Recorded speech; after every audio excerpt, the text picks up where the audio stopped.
할렐루야. 이 아침에도 주의 은혜가 우리 가운데 충만하실 줄로 믿습니다. 예수님의 행복론, 저지난주에 여러분들에게 천국은 여기에라는 제목으로 말씀을 전했습니다. 처음 들은 표정을 하면 제 입장이 곤란합니다. 천국은 여기에, 마음이 가난한 자는 복이 있나니 천국이 저희 것이며 라는 말씀을 전했습니다. 예수님의 행복론이라고 말씀드렸어요. 팔복이라고 그러지만 연세교회가 아주 격동의 여름철이 지나고 결실의 가을철이 오듯이 다시 한번 연세교회가 더욱 행복해진 교회가 되기를 바라는 마음에서 예수님의 행복론 시간이 되는 대로 여러분들에게 말씀을 전하고자 합니다. 오늘은 그 두 번째, 오늘 본문의 제목을 뭐라고 잡았냐면 거룩한 아픔에 거룩한 위로를이라고 말씀을 잡았습니다. 그러니까 뭐 본문의 말씀은 애통하는 자는 복이 있나니 저희가 위로를 받을 것이며 라는 말씀입니다. 사실은 이 예수님의 행복론 8가지는 각각인 것 같지만 그 사실은 한 덩어리로 봐야 됩니다. 그래서 옥하는 목사님은 이런 말을 했어요. 그러니까 마음이 가난한 자는 하나 묶어서 오늘 본문으로 마음이 가난한 자는 애통하는 자가 된다는 거예요. 그런 의미로 8가지는 이어서 한 가지와 똑같다 이렇게 말씀을 하는 거예요. 마음이 가난해진 자는 다 내려놓고 보니까 자기의 죄인됨을 알고 애통하는 자가 된다 하는 말씀이에요. 연세교회의 거룩한 아픔에 주님의 거룩한 위로하심이 함께하기를 축복합니다. 근데 여기 애통이라는 말 우리가 잘 쓰지 않는 말입니다만은 히브리 원어로는 헬라 원어로는 펜토스라는 단어를 씁니다. 이 펜토스라는 단어는 이 아픔이 여사한 아픔이 아니에요. 그러니까 이 펜토스라는 단어는 사랑하는 지독히 사랑하는 사람을 잃었을 때 오는 이 아픔, 이걸 애통이라고 표현하고 있습니다. 눈물이 터져 나오고 심장이 꿰뚫는 슬픔이란 말씀이죠. 거기다 가슴을 부수고 창자가 끊어지고 뼈가 으스러지는 듯한 아픔, 이걸 애통이라 펜토스라는 말을 사용하고 있습니다. 그러니까 그저 눈물 찔끔 한번 흘린 애통이 아니라 지독한 슬픔을 이야기하고 있어요. 그게 도무지 이해가 안 갑니다. 성경은 이 역설적인 말씀이 많은데 아니 그렇게 아픈데 무슨 행복이라는 단어가 그 옆에 옵니까? 전혀 어울리지 않는 말이에요. 그냥 눈물 찔끔 흘렸다 모르겠습니다. 창자가 끊어지는 고통이 왜 행복이라는 말씀입니까? 하는 생각을 갖게 됩니다. 바라기는 오늘 이 말씀을 통해서 우리에게도 심장이 터질 것 같고 뼈가 으스러지는 것 같은 아픈 슬픔 속에 있다 할지라도 주님의 위로하심이 여러분 가운데 그리고 연세교회에 함께하기를 주의 이름으로 축복합니다. 오래전의 영화인데요. 최인호 원작의 별들의 고향이라는 영화가 있었어요. 아무도 몰라요. 알면 연식이 좀 오래됐다니까요. 제가 오래된 사람이라. 여기 아마 김장로님은 아실 거라. 근데 그때 이것이 원작으로 영화가 별들의 영화라는 영화가 나왔는데 좀 센세이션했죠. 또 주제가 전혀 사회적으로는 상당히 충격을 주는 영화였습니다. 지금 봐서는 별거 아닌데 그때는 그랬어요. 그래서 청소년 불가, 관람 불가. 근데 제가 밖에 안 밖에 몰래 본 불량한 학생입니다. 내가. 최인호 원작의 별들의 고향이라는 영화가 있었어요. 이 원작이 최인호 씨인데요. 그분이 쓴 글 가운데에서 이런 글, 사랑아 나는 통곡한다라고 하는 그런 에게 쓰인 서문이 이렇게 돼 있습니다.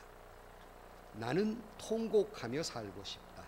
나는 대충대충 생활도 대충대충 만남도 대충대충 일도 대충대충 그렇게 살고 싶지 않다. 나는 모든 일에 통곡하는 그런 열정을 지니고 살고 싶다. 어찌 사랑뿐이겠는가? 나는 친구도 통곡하고 사귀고 싶다. 꽃 한 송이를 보아도 통곡하며 보고 싶다. 내 아들, 딸에 통곡하는 아버지이고 싶다. 아내와도 늙어 죽을 때까지 통곡하며 살고 싶다. 하나님도 통곡하며 믿고 싶다 그랬어요. 그러니까 여러분 보통 지금 살아가면서 여러분의 삶이 어떤 모습을 하고 있습니까? 뭐 어떤 사물을 보거나 어떤 일을 하거나 여러분 신앙생활을 하거나 이런 열정, 패션 이런 열정을 가지고 살고 있습니까? 대충 일도 대충 신앙생활도 대충 그렇게 신앙생활하며 살고 있습니다. 현대인들의 모습을 보면 오늘 신앙인들의 모습도 보면 대충 열정도 없고 눈물도 사라져버린 그런 삶을 보게 됩니다. 그러니까 어떤 감격도 없는 거예요. 어떤 감동도 없는 거예요. 거기에 메말라 비틀어져 가고 있습니다. 이런 사람에게는 어떤 위로도 되지 못합니다. 어떤 위로도 받을 수 없습니다.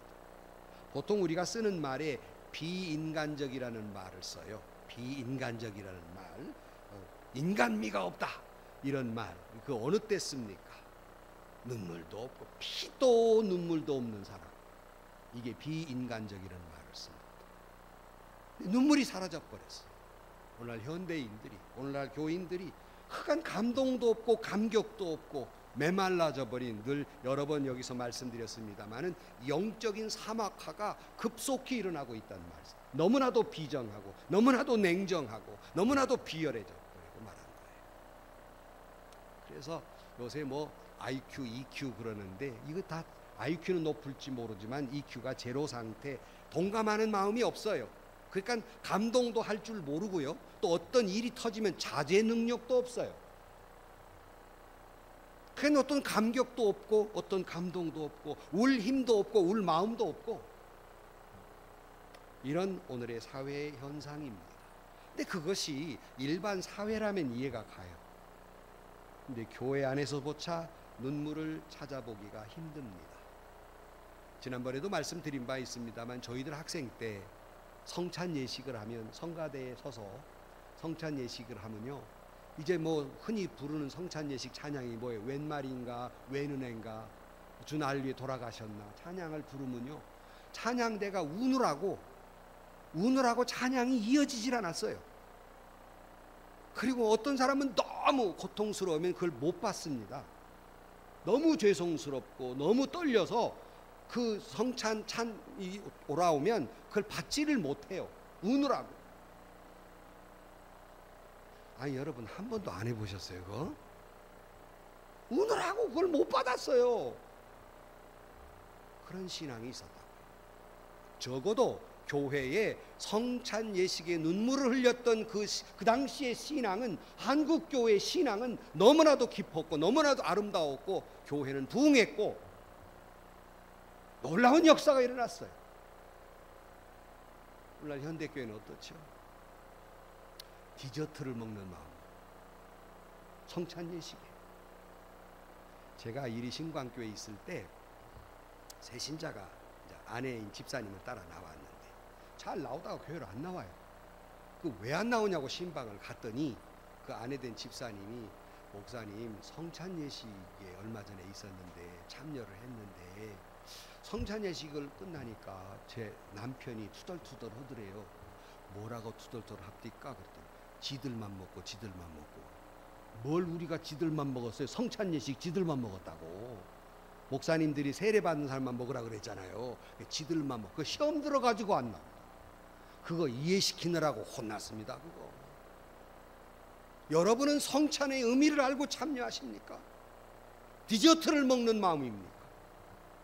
그 의미를 알고 어떻게 눈물이 안 나오냔 말이에요. 어떻게 감동이 없냔 말이죠. 사막이 돼버렸어요. 사막이. 심령이 사막이 돼버렸어요. 울 줄도 모르고 울 힘도 없고 울 마음도 없고.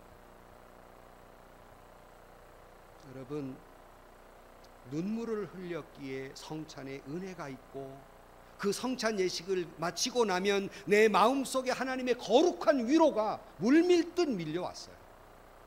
그런데 성찬 예식에 눈물이 없으니까 이게 뭔지 의미가 뭔지 또 한번 지나가는가 보다 이러고 말아버리니까 은혜도 감격도 위로도 믿음의 의미도 없어진 성찬 예식이 되고 만 거예요. 물론 운다고 제가 여러 번 이 우는 말씀을 하는데 뭐 운다고 기독교의 본질이다 뭐 이런 말씀을 드리고 있지 않습니다. 뭐 애통하는 것이 기독교의 전부는 아니에요. 그러나 여러분 생각해 보십시다. 마른 눈을 가진 교인들이 모이는 교회가 은혜로운 교회이겠습니까? 젖은 눈을 가진 교인들이 모인 교회가 은혜로운 교회겠습니까? 도끼 눈을 해가지고 그냥 쏴보는 눈. 난 오늘 오후에도 또 설교를 가야 되는데 참 겁나요. 여러분 조금 나를 향해 부드러워졌는데 처음 오니까 딱 쏴보대. 너 설교 어떻게 하는가 보자 그러고 뭐 도끼는 거야. 새로 가면 그래. 그런데 그렇게 도끼는 가지고 그런 눈썰미를 가지고 있는 교인들이 은혜로운 교회겠습니까? 눈물 흘리고 감격이 있고 회개의 눈물이 있는 교회가 은혜로운 교회겠습니까? 답은 다 알잖아요. 다시 말씀드리지만 눈물 흘리는 것이 본질은 아니지만 눈물을 흘릴 줄 아는 교인들이 있을 때 그 교회는 정말 행복한 교회이고 주님의 은혜와 위로가 넘치게 될 줄로 믿습니다. 연세교회는 눈물이 마른 교회가 아니라 늘 눈물이 넘치고 하나님이 우리를 그 눈물의 병에 담아서 그 눈물을 기억해 주실 줄로 믿습니다. 인생도 마찬가지예요. 뭐 눈물 안 흘리면 다 좋을 것 같으지요. 신앙생활은요 눈물을 먹고 자란다 그런 말이 있어요. 그러니까 눈물의 골짜기를 통과하지 아니하면 그 신앙은요 그냥 장식품, 값싼 장식품. 그러니까 그 신앙생활은 종교적 유희를 즐길 뿐 내가 종교 하나는 가져야지. 그 목사님 그 좋은 말 하던데 그 가서 내가 좀 보탬이 될까? 좋은 말 들으러 가는 것뿐이에요. 의미가 없어요. 그러나 예수 믿고 나서 진지하게 울어본 사람은 그 신앙의 차원이 다르다고요. 애통하는 마음이 본질은 아니지만 눈물을 흘릴 줄 아는 신앙을 가진 사람의 모습은 다르단 말씀이에요. 젖은 눈으로 십자가를 바라볼 때 그 십자가의 은혜가 생각나고 젖은 눈으로 십자가를 바라볼 때 부활의 주님을 만날 수 있는 것이지 사막화된 눈 가지고 어떻게 예수님 십자가의 의미를 알겠느냐는 겁니다. 내 마음 영혼 깊이 십자가의 은혜가 내 마음 깊이에 자리할 수 있겠느냐는 겁니다. 다시 말씀드리지만 애통하는 마음이 없는 신앙은 천박한 신앙이에요. 천박해요. 신앙이 아니라 그냥 기복적인 생각만 가진 거예요. 그러면 우리는 무엇이 애통일까? 인디언을 위해 선교사로 지냈던 데이비드 브레이너드라고는 분이 이런 일기를 썼어요. 나는 아침 기도 시간에 나는 나의 영혼이 녹아내리는 것을 느꼈다. 내 속에 있는 사악함과 타락함을 목격하고 나는 깊이 울었다. 애통은 첫째는 자기의 죄 때문에 눈물을 흘리는 애통이에요. 자기 때문에 우는 눈물이에요. 그런 애통하는 자는 복이 있나니 위로를 받게 될 것이라고 말씀하고 있는 겁니다. 여러분은 언제 울어보셨습니까? 물론 뭐 아파서 울기도 하고 마음이 상해서 울기도 하고 직장에서 해고당해서 울기도 하고 믿었던 사람들로부터 배신을 당하고 사랑의 상처를 입어서 울기도 하고 경제적인 파탄 때문에 울기도 하고 자식 때문에 울기도 하고 부부 생활이 너무 힘들어서 울기도 하고 여러 가지 우리가 눈물의 종류가 있습니다. 성경은 오늘 이 애통하는 자는 복이 있나니의 의미는 그런 슬픔보다는 자기의 죄 때문에 우는 영적인 고통을 말하고 있는 거예요. 나의 죄성 때문에 눈물 흘리는 거예요. 자기의 의가 하나님 앞에 의가 허물어지고 말씀대로 살지 못한 아픔이 고통이 그럴 수 없게 아파오고 눈물을 흘리게 만든다는 거예요. 그게 사도 바울이 뭐라 그랬습니까? 오라 나는 곤고한 사람이로다. 이 사망의 몸에서 누가 나를 건져내랴. 내가 원하는 바 선은 행하지 아니하고 도리어 원치 않은 바 악을 행하는도다. 만일 내가 원치 아니하는 것을 하면 이를 행하는 자가 내가 아니요 내 속에 거하는 죄인이라 그랬어요. 여러분 크리스찬, 우리가 예수님 이후의 크리스찬 가운데 가장 위대한 크리스찬이 있다면 사도 바울을 꼽습니다. 사도 바울이 오라 나는 곤고한 사람이로다, 나는 죄인 중에 괴수라고 아파했던 그가 그런 고통이 있는데 멀쩡하게 있는 우리는 어떤 존재들입니까 도대체? 바울도 스스로를 죄인 중에 괴수라고 아파했는데 우리는 도대체가 뭐하고 있느냐는 말입니다. 어떻게 뻣뻣하게 고개를 들고 살 수가 있겠습니까? 어떻게 마른 눈으로 살아간단 말입니까? 이사야의 애통은 어떤 것입니까? 이사야가 하나님을 만난 다음에 화로다 나는 망하게 됐다 그랬어요. 왜요? 하나님을 만나니까 자기의 죄가 드러나거든. 이런 아픔이 여러분에게 있느냐는 거예요. 하나님 앞에 섰을 때 자기의 허물을 발견하고 그 충격과 가슴이 화로다 나는 죽게 됐다 이렇게 말하고 있어요. 시편 기자는 시편 30편 3절 5절 말씀에 내가 입을 열지 아니할 때 종일 신음함으로 내 뼈가 쇠하였도다. 주의 손이 주야로 나를 누르시오니 내 진액이 빠져서 여름 가뭄에 마름같이 되었나이다. 셀라.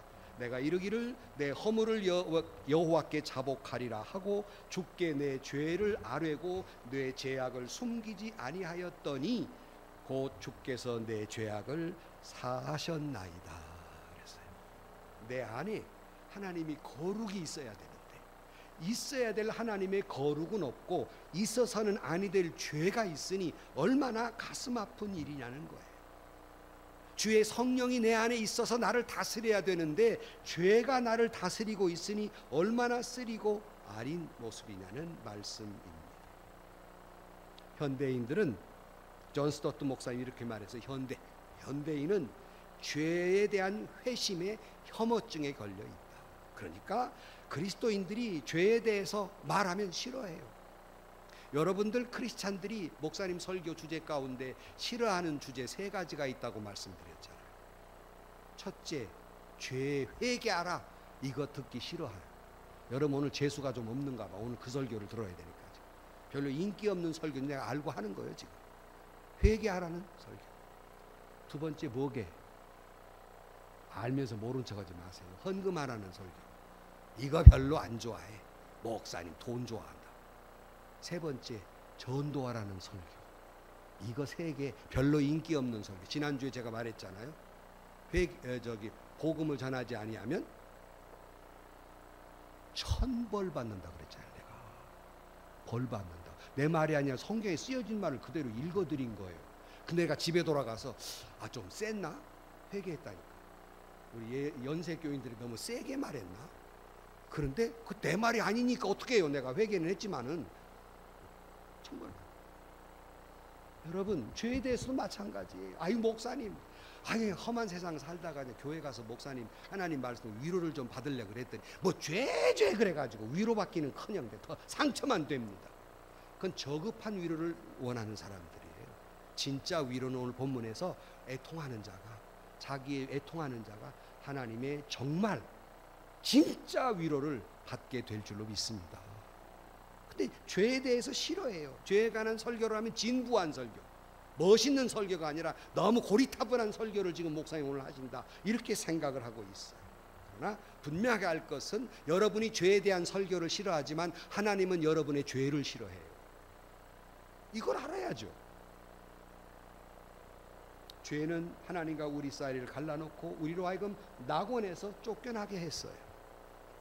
우리에게 죽음이라고 하는 무서운 일들을 닥치게 한 것이 바로 죄입니다. 오늘의 인간의 불행을 가져온 것이 바로 이 죄예요. 이 인간에게 아픔과 슬픔을 주고 있는 것이 인간의 죄입니다.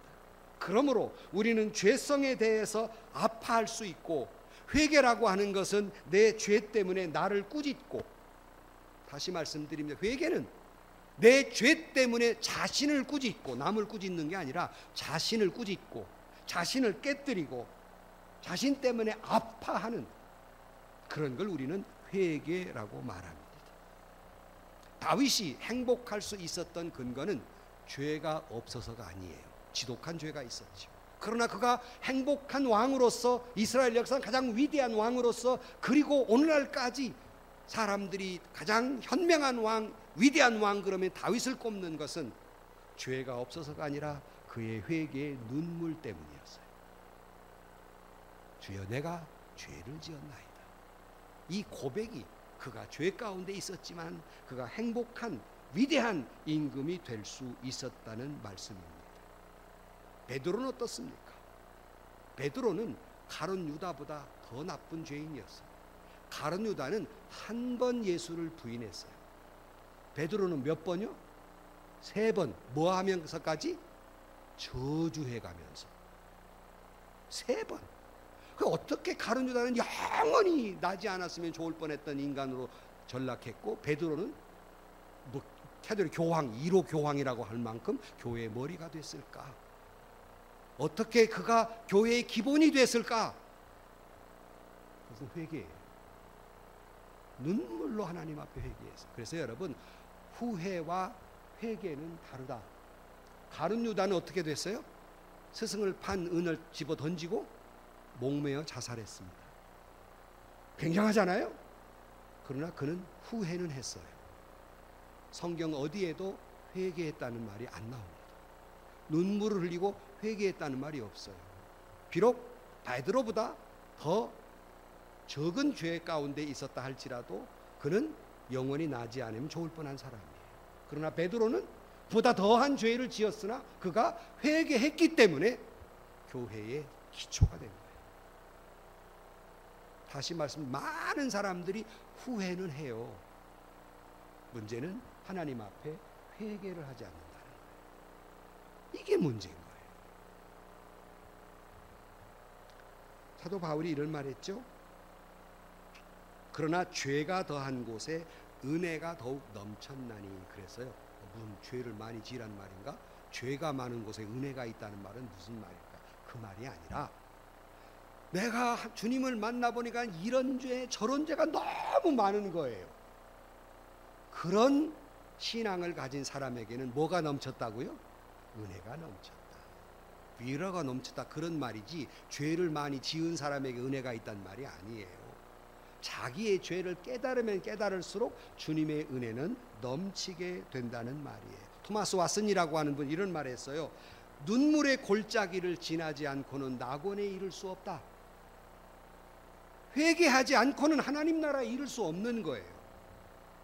눈물의 골짜기를 지나고서야 비로소 그는 낙원에 이를 수 있는 거예요. 위대한 성경의 위대한 신앙인들, 그리고 교회 역사상 위대한 그런 신앙인들은 한결같이 공통점이 있어요. 믿음의 영들의 공통점이 있습니다. 그것은 자기의 죄에서 민감했다는 거예요. 늘 눈물로 산 사람들이에요. 우리보다 더 죄를 많이 지어서 그럴까요? 아닙니다. 훨씬 더 그들은 영적으로 훌륭한 분들이었어요. 그러나 우리가 죄에 대해서 민감하지 않기 때문에 내 죄를 모르고 살고, 그들은 그 죄가 얼마나 큰 줄 알기 때문에 날마다 눈물을 흘리고 살았어요. 그게 믿음의 영웅이라는 말씀입니다. 성령이 충만할수록 죄에 대해서 깊은 깨닫게 되는 것이 있는 거예요. 그래서 지난번에도 같이 불렀습니다. 찬송가 190장 성령이여 강림하사 나를 감화시키고 그다음 뭐예요? 애통하고 회개한 마음 충만하게 하소서.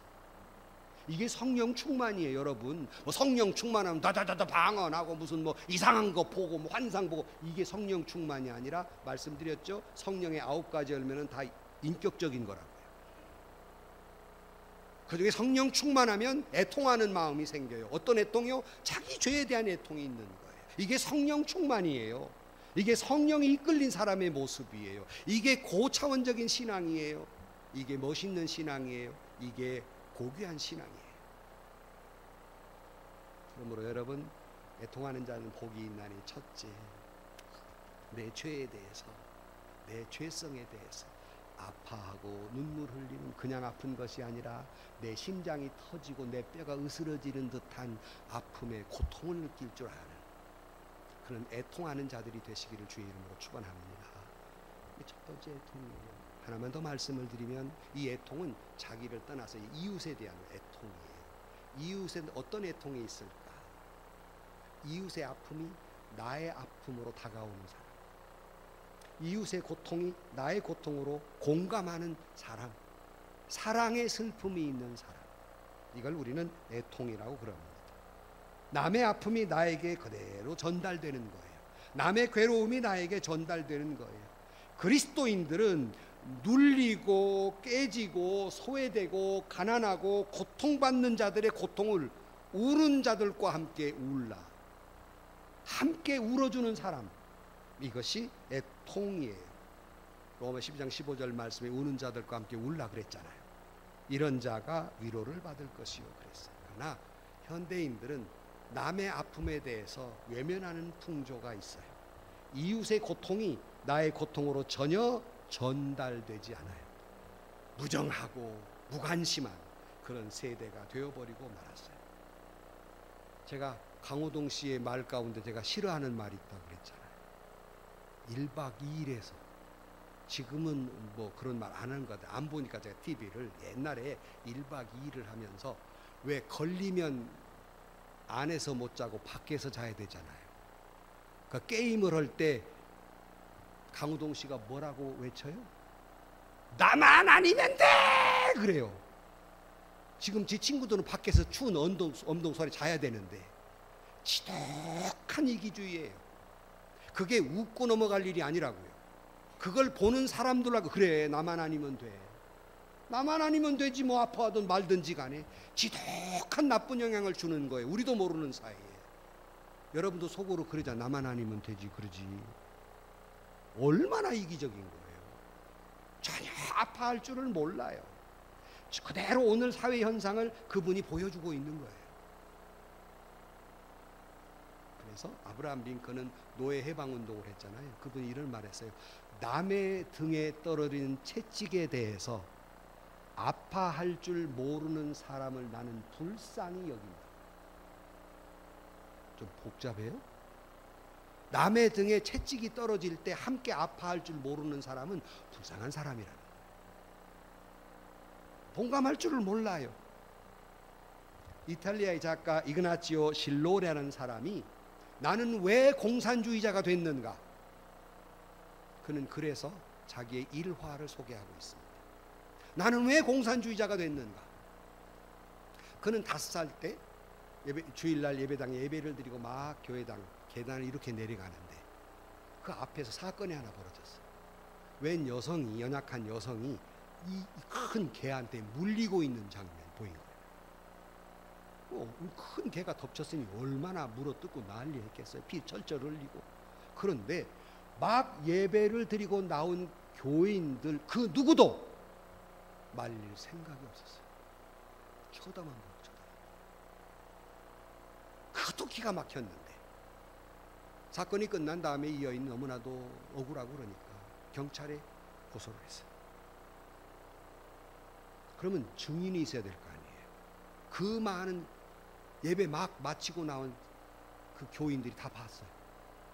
아무도 증인을 서주지 않습니다. 왜요? 그 개 주인이 그 지역 사회에 아주 높은 사람이었기 때문에. 나는 그 꼴을 보고 공산주의자가 됐다. 나는 그 모습을 보고 예배를 막 마치고 온 신앙인들이 어쩌면 그렇게 말리지도 않았고 그리고 권력이 무서워서 증인도 안 서주는 거예요. 여러분 잘 들으세요. 우리 신앙인들이 신앙인의 바른 삶을 살지 못하면 공산주의는 득세하게 돼 있어요. 그래 공산주의가 나오는 거예요. 김일성이 무슨 뭐 어머님가 강반석이라고 권사님이셨다고 확인은 못했습니다. 왜 러시아가 공산혁명이 일어난 줄 압니까? 교회가 교회 역할을 못했어요. 혁명이 일어났습니다. 공산주의가 나왔어요. 오늘날 크리스찬이 자기의 본분을 잃는다면, 이웃의 아픔을 동감할 줄 모른다면 공산주의는, 아니 지금은 공산주의가 이제 끝난 사상이지만 새로운 다른 사상이, 교회를 핍박하는 사상이 나올 가능성이 높아요. 교회마저 이웃에 대해 아픔을 함께하지 못한다면 그런 일들이 벌어질 겁니다.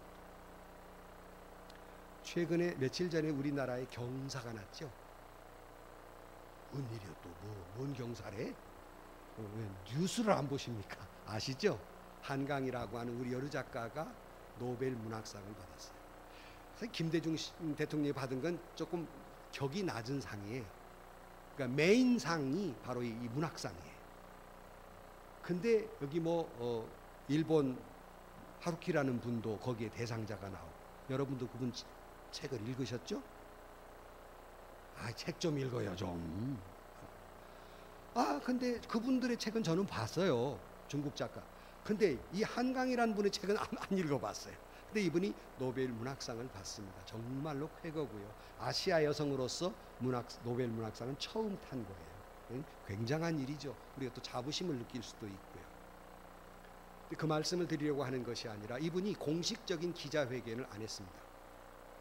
안 한 이유가 저를 충격에 빠뜨렸습니다. 왜 공식적인 기자회견을 않고, 물론 인터뷰는 조금씩 했는데 공식적으로 안 했어요. 왜 그랬는가? 그분의 말이 이렇습니다. 지금 러시아하고 우크라이나하고 전쟁 중이라 사람이 죽어나가고, 이스라엘과 아랍 사람들과 전쟁에 사람이 죽어가는데 내가 노벨 문학상 정도 탔다고 무슨 떠들고 기자회견할 일이 아닙니다. 적어도 그는 그의 쓴 책이 소년이 오다, 그리고 채식주의자. 제목 좀 알아요. 그것만이라도 알아요. 광주 사태하고 그 제주도 4.3 사건을 모티브로 해서 소설을 만들었어요. 실제적인 사건을 가지고 다룬 거예요. 정말로 그 아픔을 아는 사람이에요. 공감할 줄 아는 사람이라. 미안한 얘기지만 그 아버지도 문학가예요. 아마 그분의 신앙은 불교인 것 같아요. 왜냐하면 그분의 그 아버지 책 가운데 아제 바라아제라는 책이 있는 걸로 봐서 불교인인 것 같아요. 근데 이 한강이라는 분의 신앙은 모르겠습니다. 신앙을 논하고자 하는 것이 아니라, 우리는 크리스찬으로서 부끄럽지 않습니까?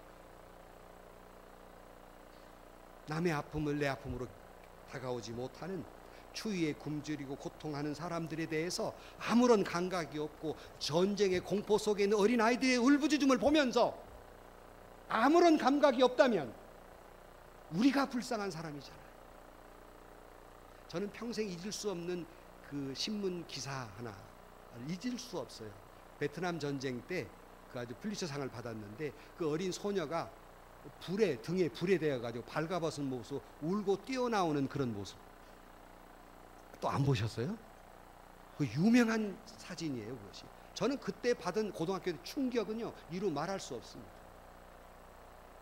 그런 아이들의 울부짖음을 어떻게 모른 척하고 있냐고요. 어떻게 같이 아파하지 않을 수 있냐고요. 종교를 떠나서 말입니다. 여러분, 그리스도인이라면 당연히 이웃의 아픔과 고통이 나에게도 그대로 전달되어지고, 아파하는 사람, 이게 애통하는 사람이에요. 더 나아가서는 민족적 아픔을 끌어안고 눈물 흘렸던 예레미야처럼, 예레미야는 자기 민족이 하나님을 버리고 영적으로 타락한 모습을 보면서 그는 애통에 했기에 예레미야 애가를 지었어요. 그처럼 죽어가는 영혼들을 위해서 눈물 흘릴 줄 아는 사람이 되어야 하지 않겠습니까? 이게 애통이라는 말입니다.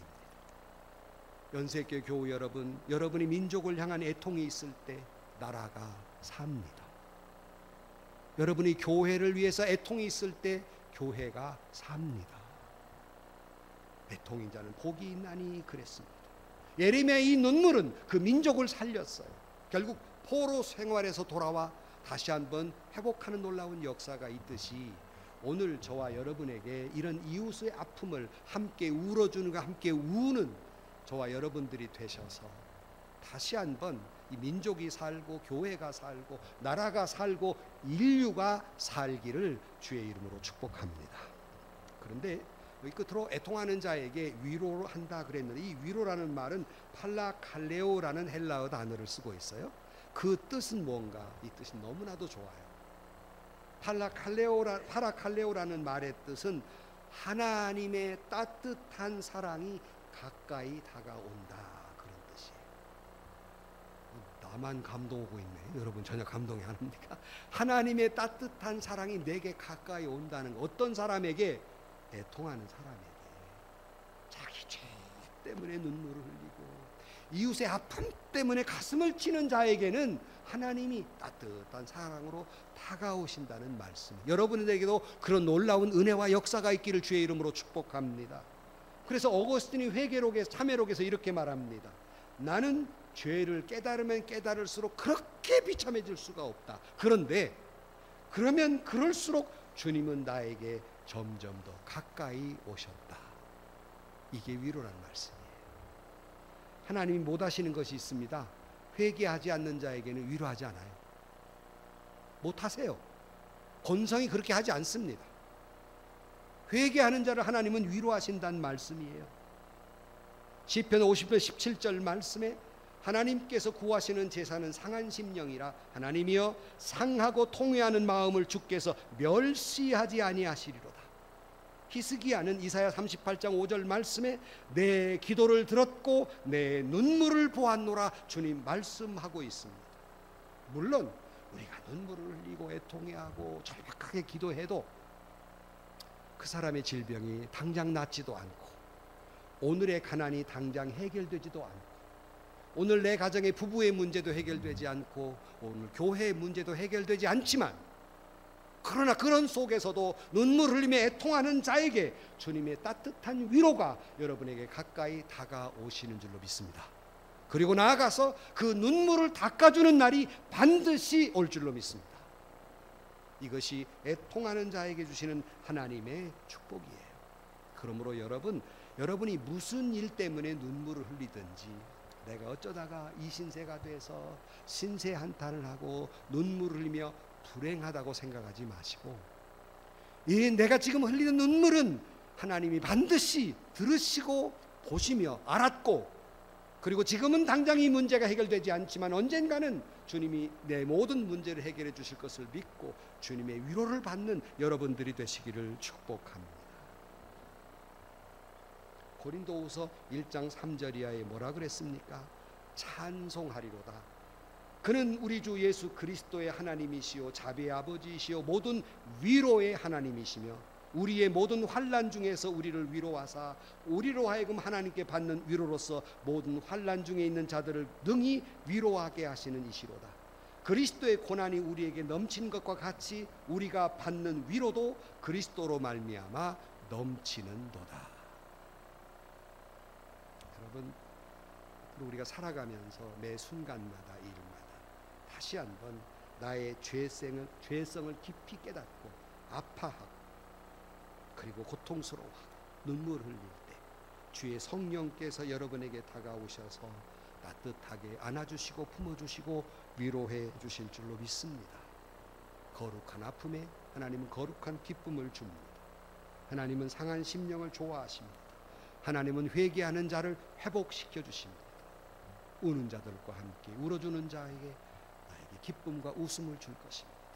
여러분 자신이 연세교회가 거룩한 울음이 있고 주님의 거룩한 위로가 있는 연세교회 여러분들이 되시기를 주의 이름으로 간절히 축원합니다.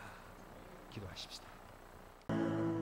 세상에서 시달린 친구들아 위로의 주님 바라보아라. 눈을 들어 주를 보라. 하늘의 모든 염려 주께 맡겨라. 슬플 때